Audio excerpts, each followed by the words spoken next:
Guys, pagdating natin sa pagbiyahe, ito aton lalaba pa kita kasi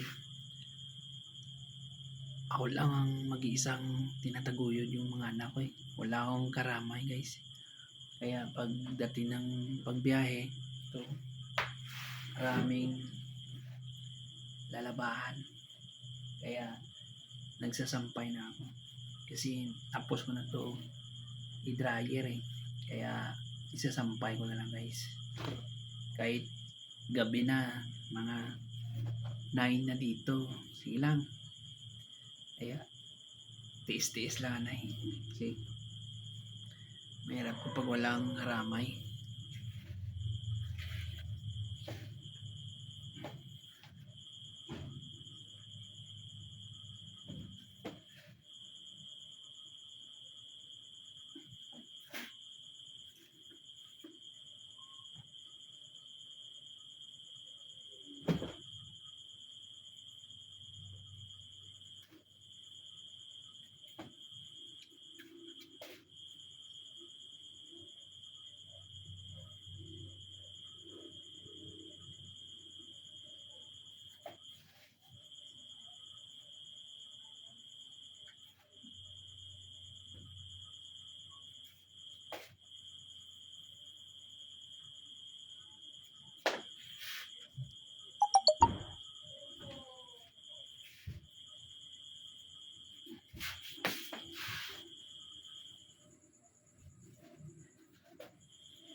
Guys, nakakapagod pero kailangan natin tiisin kasi masa yung mga anak natin kaya kahit pagod hindi iniinda pero kailangan natin mag sakripisyo para sa mga anak natin.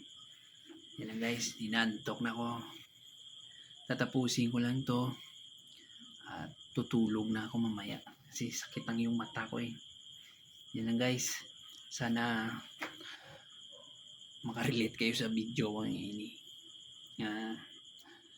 Mahirap talaga. Yan, tatapusin ko lang to. Pahinga na. Kasi bukas babiyahe pa ako. Dami pa.